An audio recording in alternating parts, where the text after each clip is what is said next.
নমস্কার বন্ধুরা, blog with cooking চ্যানেলে সবাইকে স্বাগত। তো আজকে আবার একটা রান্না নিয়ে চলে এসেছি। তো আজকে বানাবো হচ্ছে পেঁপে আলু দিয়ে নিরামিষ ধোকার ডালনা। তো এই নিরামিষ ধোকার ডালনা বানাতে কি কি লাগে তো চলো আমরা প্রথমে দেখে নিই, তারপরে রান্নাটা শুরু করব। আজকে যেহেতু সোমবার, আজকে শ্রাবণ মাসের প্রথম সোমবার, তাই আমরা নিরামিষ খাই। আজকে আমি আলু পেঁপে আর ধোকার ডালনা রান্না করব। তাই এখানে উপকরণে কি লাগছে দেখে নিন। এই যে এখানে পেঁপে আর আলু সিদ্ধ করে নিয়েছি, আর এখানে শুকনো ভাজা কলাই এতে মানে জিরেটা ভেজে নিয়েছি, বেটে নিয়েছি। আর এখানে আদা, কাঁচা লঙ্কা আর হচ্ছে শুকনো লঙ্কা বেটে নিয়েছি। আর এখানে কিছুটা ধোকা বেঁধে এখানে ছোলার ডাল কিছুটা বেটে নিয়েছি। আর ফোড়নে দেব জিরে আর তেজপাতা। এবারে এই ছোলার ডালটা বেটে রেখেছিলাম, এবার এর মধ্যে দিয়ে দিচ্ছি। কিছুটা ছিল আমাদের কেনা ধোকা, ওই ধোকার মধ্যেই মিশিয়ে দিচ্ছি। আর এর মধ্যে দিয়ে দেবো একটু নুন, আর ওই আগের ধোকাটার মধ্যে আমি একটুখানি চিনি, নুন আর জিরের গুঁড়ো একটুখানি দিয়ে রেখেছিলাম। এবার সামান্য একটু নুন দিয়ে এবার ভালো করে এটা মেখে নেব। তাহলে একটু পরিমাণটাও বেশি হলো।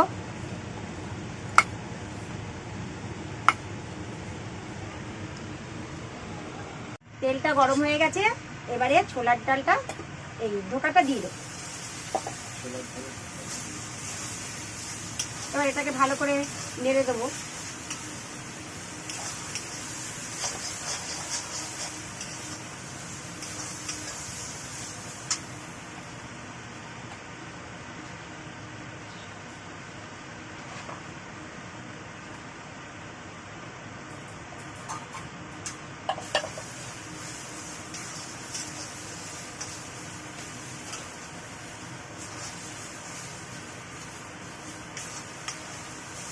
হয়ে গেছে, এবার নামিয়ে নেব। দেখুন আটা আটা মতন হয়ে গেছে, এবার নামিয়ে নিচ্ছি।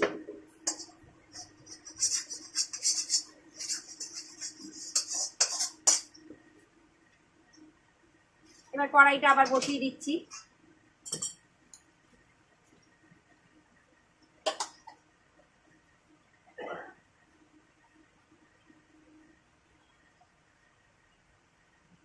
এবার থালার মধ্যে এটাকে চেপে চেপে বসিয়ে দেবো।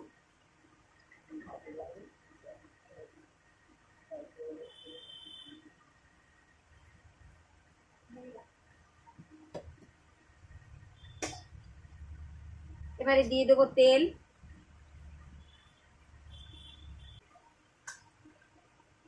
এবার ছুরিটা দিয়ে পিস পিস করে কেটে নেব।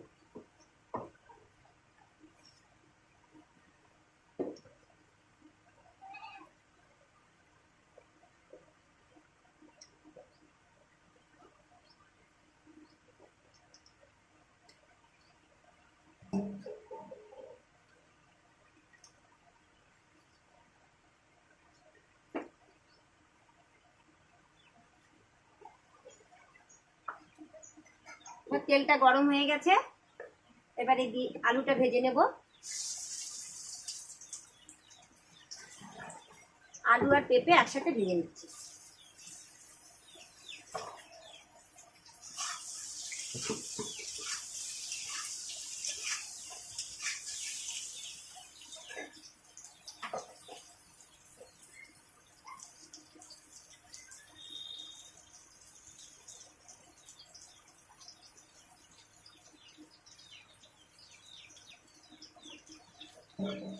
এত বৃষ্টি হচ্ছে, কাঠ ফাটও মানে শুকনো হচ্ছে না।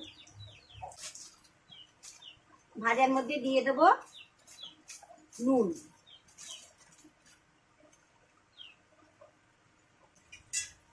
দিয়ে দেবো সামান্য একটু হলুদ।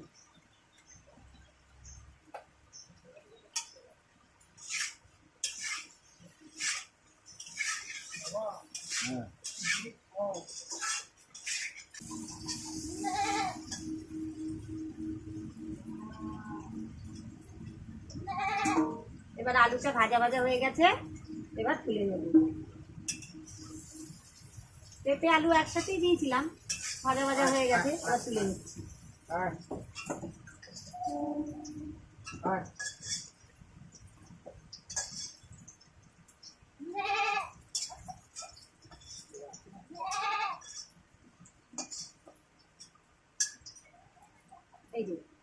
ভেজে নিচ্ছি। এবারে তেলটা দিয়ে দিচ্ছি।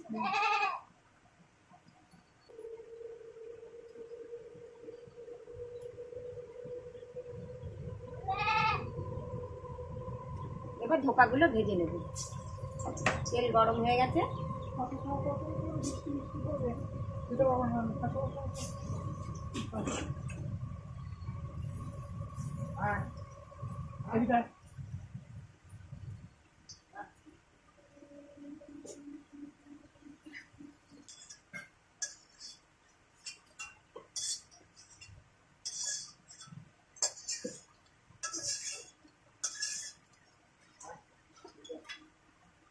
এবারে তেল দিয়ে দেবো।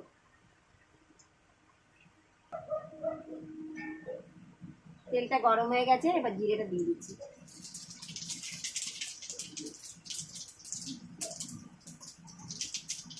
এবারে দিয়ে দেবো তেজপাতা,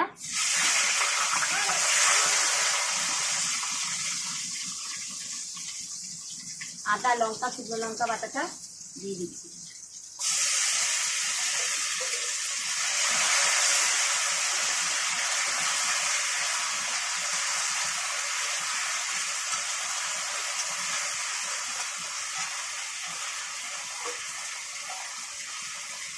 এবার দিয়ে দিচ্ছি হলুদ।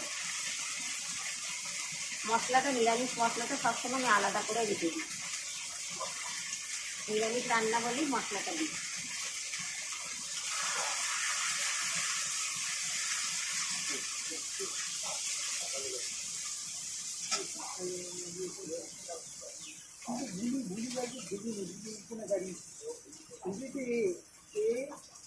দিয়ে দেবো নুন,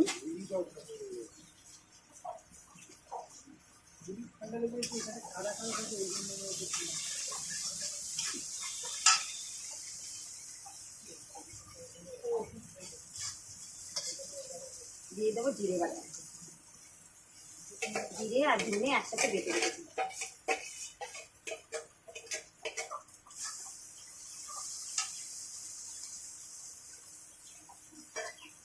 এবার দিয়ে দিচ্ছি মশলা ধোয়া জল। এখানে অল্প একটু কাজু বাদাম ছিল, তা কাজু বাদামটা বেটে এর মধ্যে রেখেছি, এখন এটা দিয়ে দেবো।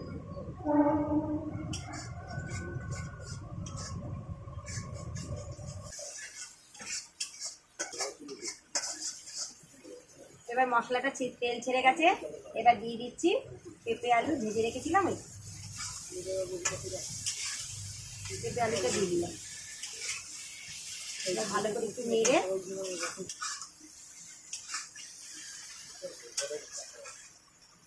এবার কষানি হয়ে গেছে, এবার দিয়ে দেবো জল।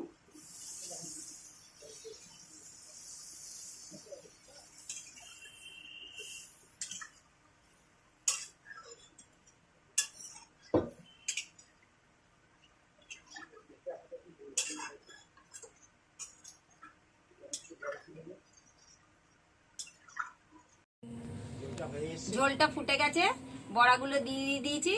এখন ঝোলটা হয়ে এসছে, এখন নামিয়ে নেব। ঝোলটা নামিয়ে নিচ্ছি, হয়ে গেছে। এর মধ্যে দিয়েও গরম মশলা একটু,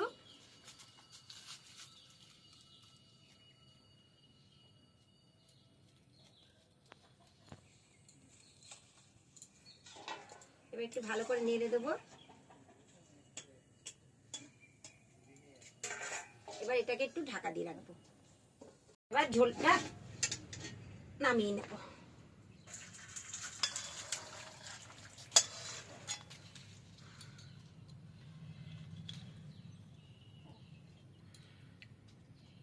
আলু পেঁপে দিয়ে ধোকার ডালনাটা কেমন লাগলো কমেন্ট করে জানিও, আর লাইক করো, শেয়ার করো, আর সাবস্ক্রাইব করো, আর বেল আইকনটা ক্লিক করে দিও। ধন্যবাদ। আর কমেন্ট করে সবাই আমাদের একটু ভালো রান্না হয়েছে কিনা জানিও।